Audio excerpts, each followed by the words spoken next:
Hey everybody, welcome back to the Outcast Haven. I am back with Jon again for another deck tech. We don't do a ton of deck techs on our channel. It feels like Jon kind of has a special place in the channel's heart because I don't want to just do deck techs for things that you've seen before. And if there's anything Jon does, it's make new and interesting and innovative decks. It's something that I've seen Jon do. Anybody who goes back to the Destiny days has seen Jon do. That's kind of his specialty, is making unique and interesting decks. And I don't even classify what you do necessarily as spicy, because I think spicy sometimes gets a bad connotation as just bad, right? Like if you tell somebody, hey, just build a spicy blitz deck, what do? Well, they make like Icelander Pummel. It's like, that's not spicy. That's just boring. And it's actually just a worse version of the deck.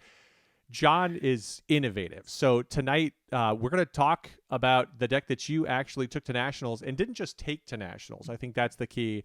You finished 10th place. So first off, congratulations on that. Second, I'm sorry you were right on the precipice of that top 8. But I want to start by saying congratulations, and also by giving you a chance. I know you had a great run at Nationals. You got a great group of guys that you're testing with, a great team. So I want to give you a chance at the very beginning, when everyone is listening, to shout out all of those guys so that people can hear all the people you have to thank. Yeah. So for a while now, I've actually been practicing with the Wolf Pack. So obviously, shout out to all those people.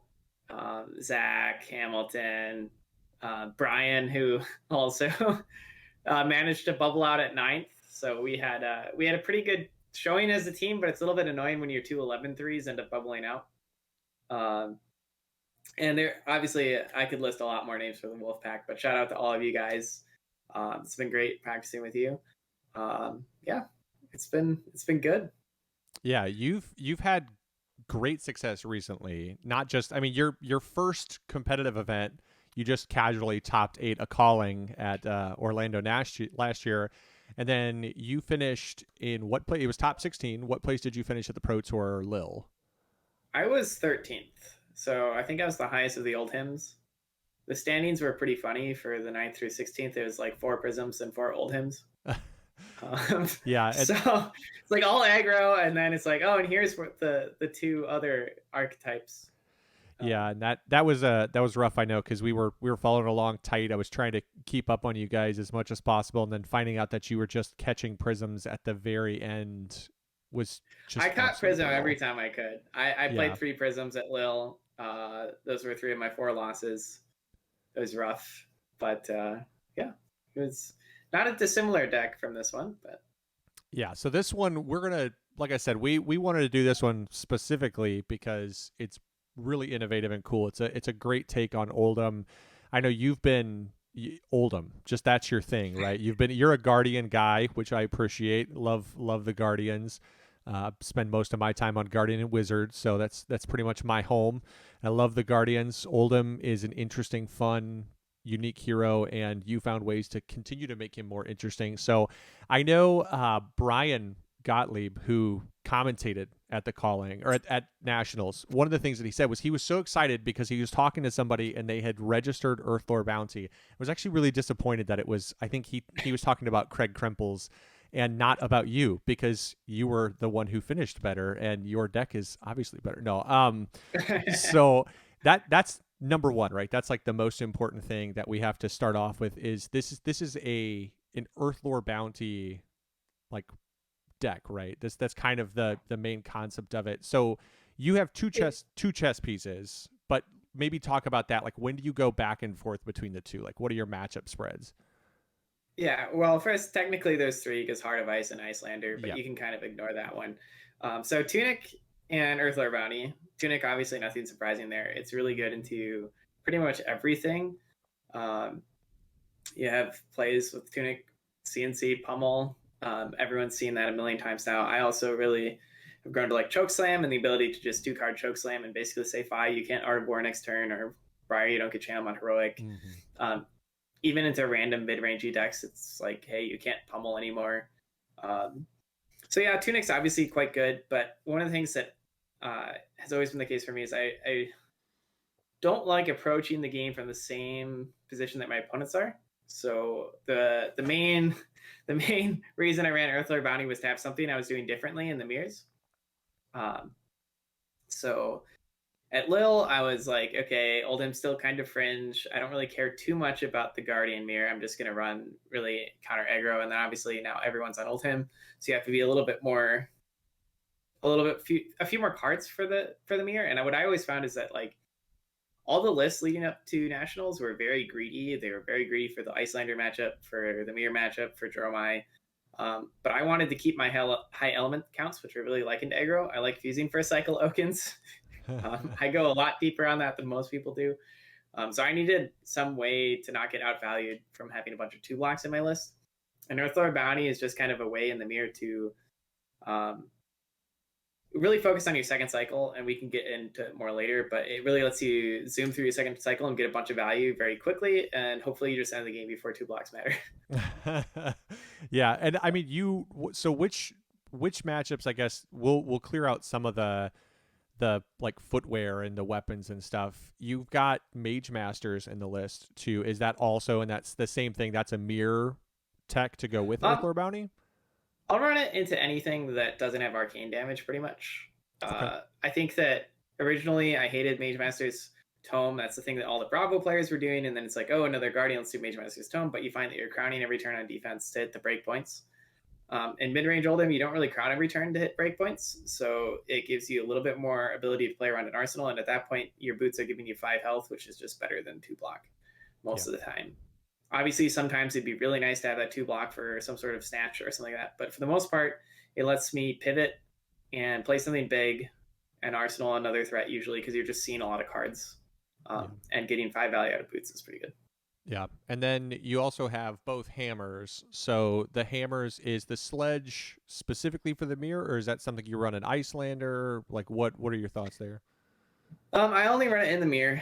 I'm pretty avidly against Sledge and Icelander. I think that Ice Hammer is just better there. I don't want to get in like to too many details there, but essentially I think that first cycle you're just throwing your red attacks anyways. And by running the Ice Whale, you both have a better hammer, like value trade wise, but you also get an additional slot for equipment. So you can have either Ice Shield or Arcane Lantern, both of which are relevant into Icelander. So yeah. So, and then that's the last thing, is you are on the double shield approach. So when do we run what shield? I pretty much default to Stalagmite, but for Mirror and Dash, you kind of have to run Rampart. I think that if I ever flipped against a Katsu, I'd run Rampart and just fatigue them. Yeah. but in Defy, I'm probably just flipping Stalagmite and then punching them, hoping that's enough.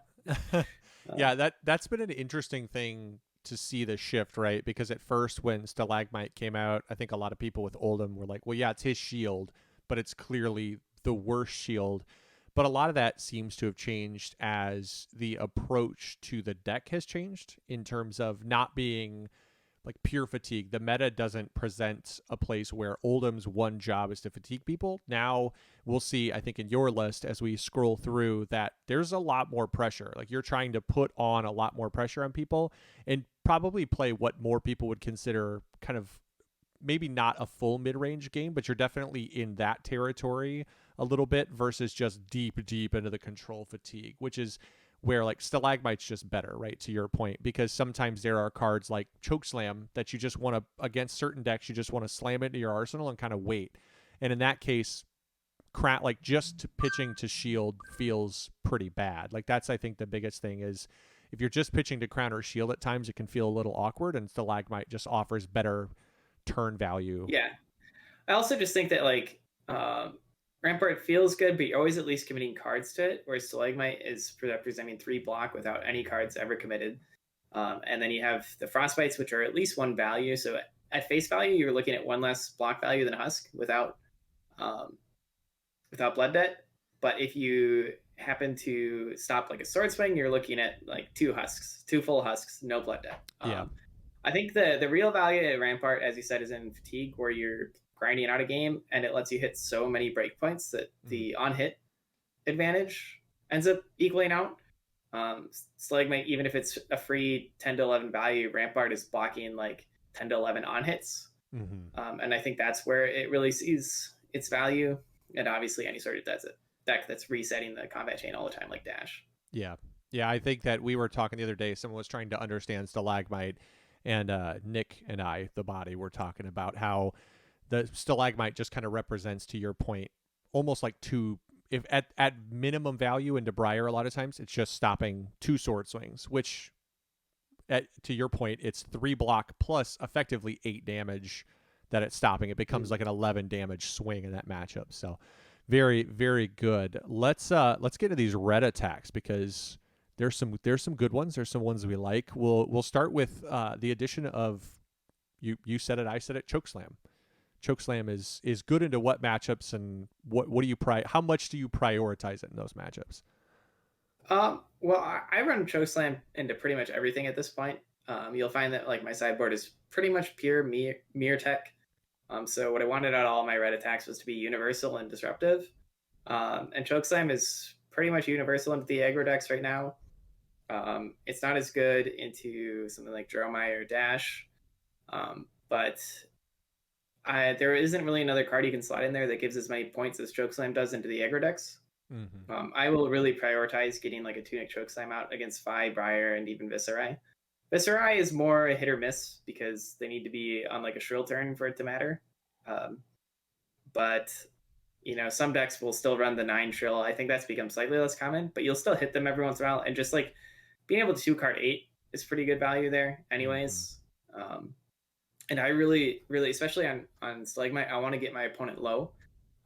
Because Stalagmite can be played around throughout mid game, but once your opponent's on like 5 or 6 health and you're on 5 or 6 health, and they're forced to block with 2 cards a turn, or they're not able to arsenal as freely, maybe they had to block with Tunic. Like Stalagmite always gets the Rosetta Thorn value there at some point, because they just don't have it as many resources left, and they're gonna have to walk into the Stalagmite block at some point, and that's gonna win you the game. Yeah, I think that Chokeslam is one of those cards that is, interestingly enough, sat for a long time. The red version of it, a lot of binders and boxes, and it's very good now with the way that the meta plays out. Command and Conquer, I mean, that seems like a no-brainer nowadays with so many decks. It's still just, to your point, it's that in a blue with Tunic up represents, the potential of pummel from some place, and that's always scary for decks to deal with. Oak and Old, it's good. One of the best attacks in the game, purely, on value alone. Pulverize at 3 that's a big number. Having 3 of them in there, not just the attack, I guess having 3 of them in there. So what's your thoughts on having 3 in the deck? I think the closest thing you can compare it to is Red Pummel that blocks 3. It's a card that's usually just getting played when you have Tunic resource up and your opponent isn't representing a lot.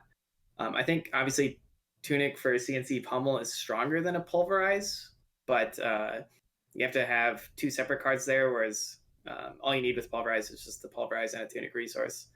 And I have hedged away from a lot of the Pummels just because without a Race Face in the list as well, there just aren't as many great Tunic Pummel moments. And I think that Pulverize is particularly good in the mirror, which is why it's in there, and it's universally good against decks. A Race Face, if it was good against everything, would probably be in there, but it's not. So Pulverize is what I have there instead. Go to. All right. Well, and then I like the red, one yellow pummel. Is that primarily a mental games thing and Swiss before you get to people seeing your list or having an idea what's going on, or what's the thought behind like 1 and 1, or what are you thinking there? I think I'm just a weird person when it comes to red pummels. I'm a red pummel hater. The number of times that it's like I draw a red pummel and it's costing me because it's red and it's 2 block and it's so super mopey. So my default pummel count is I go 1 red and then I go 3 yellows afterwards, and then I would start adding in reds. Because I just value that the yellows will pay for CNC, they'll pay for the other pummel, and then they'll pay for other effects like Earthlore Surge or Crown Shield and stuff like that. So I just find that like usually when I'm playing pummel, it's like the value in it is in pushing through the on hit and the discard.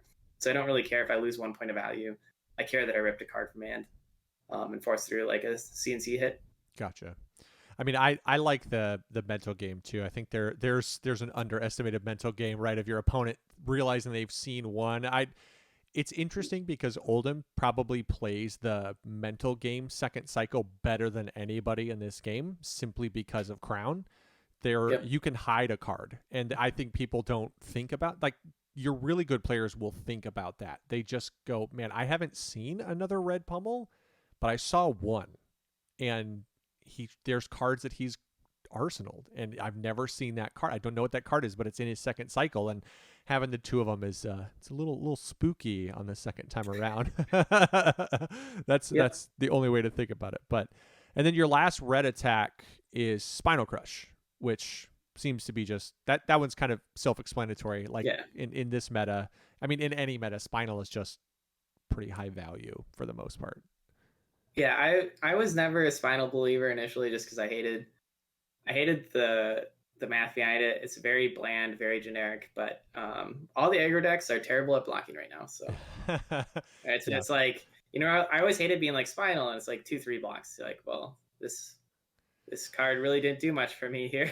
yeah. But into a deck like Phi or Viscerai, um, you're just getting so much outsized value from the fact that you're making a block with 2 blocks. Yeah, we've got in the list, you've got the Autumn's Touch, blue and yellow, which makes a lot of sense because they're just good earth cards. They represent a lot of value. Staunch, you have blue and yellow. Are the yellows in there specifically for the mirror? Is that their primary usage, or what matchups are you bringing those in for? Yep. So all 6 of those are essentially in my sideboard. The yellows are simply because Oldhim's more common than Bravo, and I felt like with yellow hitting the Oakenold hit point exactly, I'd rather have the yellows because of the times that you draw 2 of them. They can swing hammer together, Mm-hmm. or like a yellow pummel staunch will swing hammer, Toma Findle staunch will swing hammer, and it's really really important that you swing hammer in the mirror. Yeah. So Yeah, the red um, seemed more important when you were playing a lot of, like, when Plunder Run was big, the red was very good because yeah, people would go Plunder Run from Arsenal, something, make a lightning token with like a Briar, or they'd play Plunder Run from Arsenal and then a 4, and that was like that clean 7 that you could get off on them. Versus right. now you can kind of save stuff. If I was looking for value from the card slot, it'd obviously be red, but I'm really just looking for damage prevention. Just Yeah, like if I get Oakenolded in the mirror, let's not leak a ton of damage. That's all yeah. that's there for. Yeah, if you're going to lose cards anyway, you might as well lose them without losing life. That's Yeah. that's what I always tell people, that they underappreciate the value of Oakenold taking 0. Did it reset your turn? Maybe. Did you not do much? Maybe. But at least you didn't lose your cards and Yeah. leak a bunch of damage. So the Tome is in there because the Mage Master boots. That's obviously a classic Guardian play. Blizzard, that's just for the pure aggro Oh, matchups? yeah. It's you'll eventually get to the count of there's 17 ice and 12 earth. Okay. There's only so many good ice cards, so you kind of have to put them all in. I really value first cycle Oakenold fuses into the aggro decks. It's a big part of how I high roll them a lot. And I have a lot of games that end with me at 20 health because I just happen to draw 2 Oakenolds fused. And I value high rolls. um, and I don't find that the drawbacks of some of them being 2 blocks is as big of a deal when you're just throwing attacks at them all day, anyways. Yeah. So Punching them in the face, it's turns out it's good. So the exposed to the elements, is that what matchups are you wanting to value that it's over? basically just the mirror. It has side bonuses of Icelander theoretically in like the first couple of turns if they haven't e-potted yet, or Dromai hitting their hands. But it's really just the mirror. I want to blow up Tunic and stop the 1 card hammer value. Mm-hmm. Um, it's just too good. I have so many elements. I fuse it almost every time for a cycle, uh, so I get a lot of value out of it. Yeah, nothing feels worse playing into Oldhim like getting exposed. It's I hate the just card. I think it should be banned for negative player experience.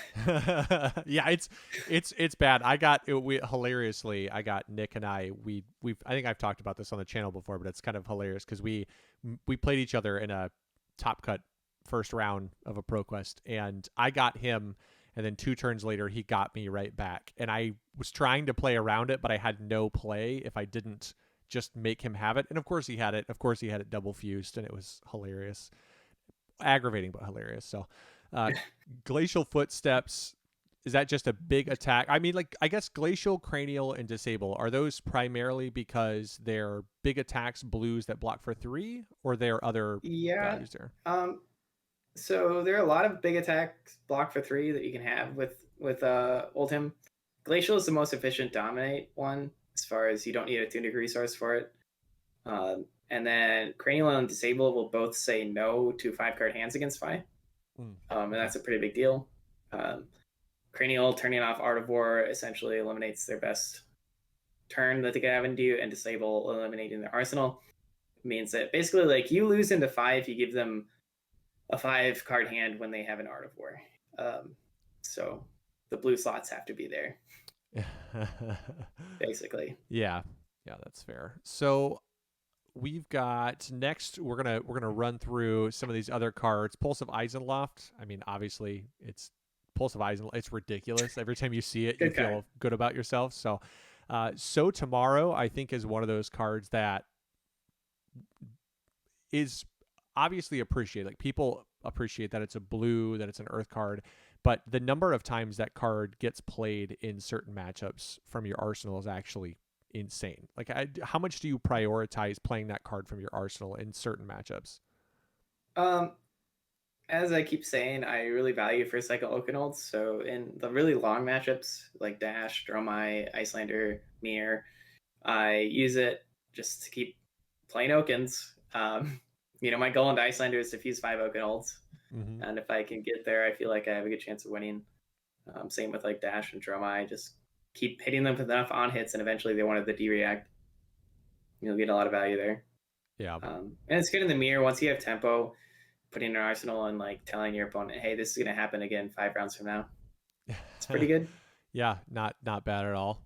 So Hypothermia, let's talk about that card. That's at a 3 of. I know that's a card that people can sometimes go back and forth on. How often do you find yourself playing that card? Is that a card that is like targets certain matchups? I almost never play it, but it's there for the round 0 play against aggro decks. You can just say, hey, your first turn, you don't get extra go again. But it's primarily there for Briar, and I just haven't played a lot of Briar in recent tournaments. Because you can, if you don't have disruptive attack in the Briar when they drop their first channel, you're just like, well, I guess I'm just going to drop the Hypothermia and hope that turns off their high roll. Beyond that, doesn't really see much play. Theoretically, you can Mage Master Boots it in the Fi matchup if you had already been forced to block with Tome of Findle, but ice cards are kind of all sucky. Yeah. Beyond just a couple of them. So having one that has the potential turn 0 high roll and potential counter to Mount Heroic is pretty big.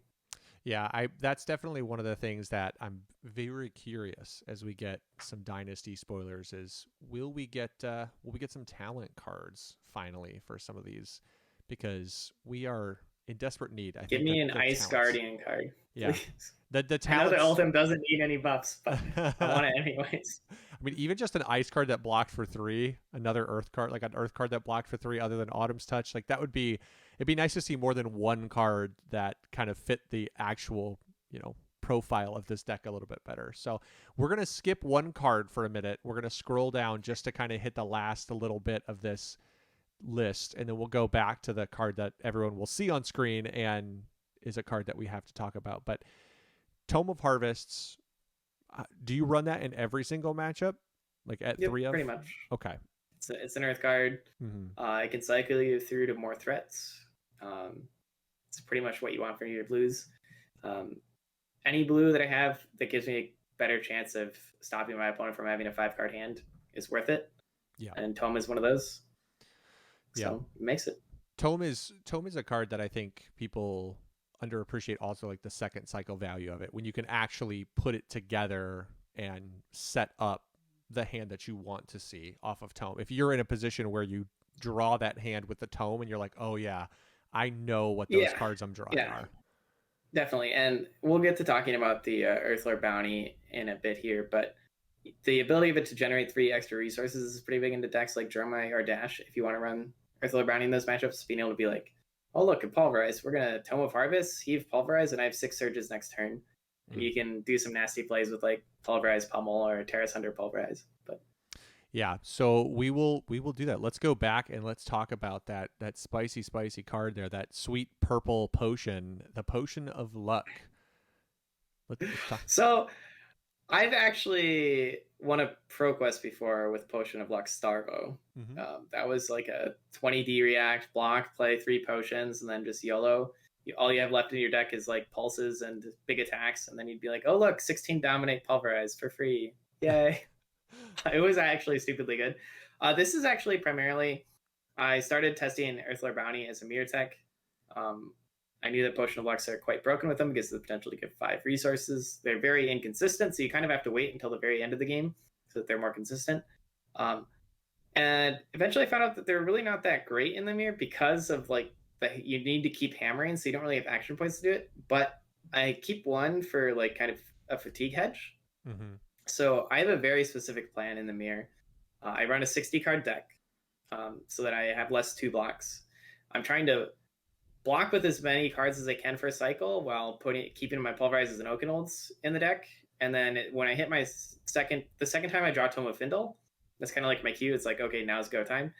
You're going to set an arsenal. Your opponent's going to hit you with probably another hammer because lo and behold, that's what you've been doing for the last 20 minutes. And you're going to go Mage Master's Tome, create 2 surges. You're floating a resource. Ideally, the Tome of Findle is next to a Pulverize, so you cast the Pulverize right then and there, and you have 2 floating resources. The next turn, it's going to be another Pulverize, hopefully, because you have 2 surges. And then the turn after that, hopefully it's an Oakenold, another Oakenold. And basically, between the Tome of Findle and the Tome of Harvest, and the fact that you've been blocking with like half your deck in the first cycle, you essentially string together all of your threats back to back to back to back to back, with free Surge creation, with Sotomorrow's putting in your 4th, 5th, and 6th Oakenolds, and you're running 60 cards. They're on like 68, so you hit your cycle faster, and then you're zooming through it. And it's just threat after threat after threat. Because they had Tunic, you're probably a little bit behind in health, so you're looking at like 25 to 30. When you go in that, or somewhere in that range, maybe 25 if you're having a good game or whatever. And then basically by the time you exit that period of just zooming through your deck, you usually have your opponent significantly behind you in health, and that lets you, as I said, like start tomorrowing, getting all this free value you don't usually have the luxury of getting.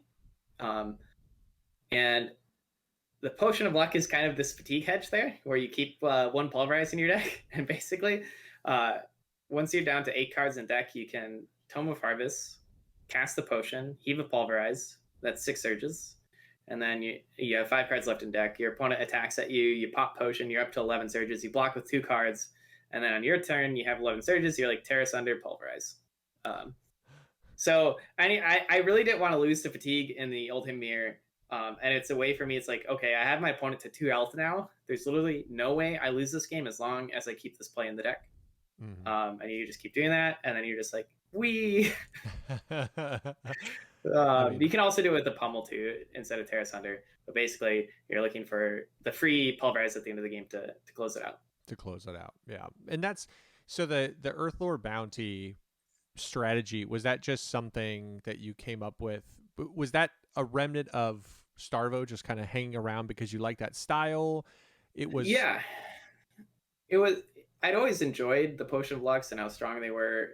1 card for 5 resources is kind of broken, so I wanted to experiment between Lil and Nationals.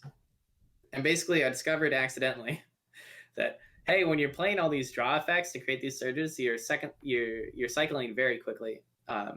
So I think that it's a way, as I said, to play asymmetrically, to have like different strategy for the mirror, hopefully catch your opponent a little bit off guard. And I think that you do have a massive advantage for all of like the second to middle of like 3rd cycle. If you don't have the tempo, then you're doing something wrong with the list. Yeah, because that's usually one of the difficulties in Guardian Mirror, and why it's usually almost always incorrect to take damage, is because you'll take damage to Oakenold, they'll have like a staunch, and then your next turn is like 4 blues, and you really took damage to get nothing going for you. But at least in this version of the deck, your second cycle is so easy to pitch stack and so easy to guarantee that you're going to be drawing a threat every single turn that you can actually get payoff for taking the tempo. Yeah, I think that's a huge thing that is very much a reality in Flesh and Blood now, and it's an exciting time. And I think I'm always interested. You know, we talk, and I always love running across you when we go test and stuff like that to just see what's Jon doing that's interesting, and what's Jon doing, because like I said at the beginning, that's always been your thing, is you build interesting and unique decks that, to your point, are intentionally built that way, right? Not built in a way where you're just trying to be different. There are people who classically have the inability to just build a good deck or play the best deck, so they always play something weird, but it's not inherently a good deck. Sometimes they stumble upon gold and they build something that's great, but they're doing it more out of like almost like counterculturing, right? Like they need to be different. They can't just play what everyone else is playing. But that's not necessarily where you're coming from. You're building these decks with a really specific purpose behind them to try and give yourself an advantage in certain matchups that other people don't see.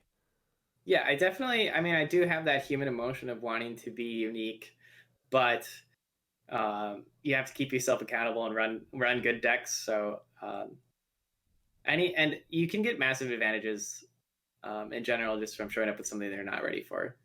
The one game I lost in CC was in the mirror, and I was expecting them to flip Sledge, and they flipped Hammer Shield, and I was like, come on. I punted that game right away. My opponent played very well. As I explained this whole time, what you're supposed to do is wait until second cycle and then go zoom. For some reason, I played Mage Master's Tome on turn 2 of the game. For I don't know what happened. Like, did the food just hit my stomach or whatever? But I just like completely forgot my whole strategy of the game. Kind of punted that, and my opponent was on whale shield, so he was kind of on like the beatdown, just a ton of efficient guardian attacks. Yeah. And I didn't play a single Tome of Harvest in that game because I was so far behind on Temple by the time I hit second cycle that it was just like, it was rough. It was after bubbling out, I can't help but go back to that game every time and be like, why did I activate Tome of Findle turn 2? There's always one game, it feels like. Whenever you bubble, it always feels like you look back. Every time I've bubbled, I look back and I find like the one game that I mentally bookmark. It's like, that's the game that cost me this bubble. That's the one. And I definitely, I mean, I don't lose sleep over it, but I definitely think that people who, when you're trying to be competitive and you feel like you're in a really good spot and you're playing well, when you bubble out, you look back and it definitely hurts when you have a matchup, something you can specifically cue on. Maybe somebody is lucky and they don't have that in a bubble out, but I've never been bubbled out where I don't look back and think, man, that one turn really got me. That was like the whole game. And that's definitely a game where I think that if my opponent's on just the typical Sledge, I'm ready to play that whole mirror out, and I still have a good shot. But the fact that my opponent flipped the hammer and was just running with the game plan, if I'm going to cast all my red attacks, I don't care about swinging hammer every round. We're not doing this fatigue thing. It really hurt me not being ready for that mentally, and then the punt also just made it rough. So I got double got. I was like, hey, I'm doing something different. And my opponent's like, well, I am too. So. Well, either way, again, congratulations on your 10th place finish at Nationals. And, again, on a really interesting take on a deck. Thanks for coming on and sharing it with us. I know we've got, events coming up in the future, and I'm sure we'll see more interesting Jon builds that are efficient in ways that other people's decks aren't. So thanks for coming on. Thank you, everybody, for hanging out. Thanks for having me. We will see you guys next time.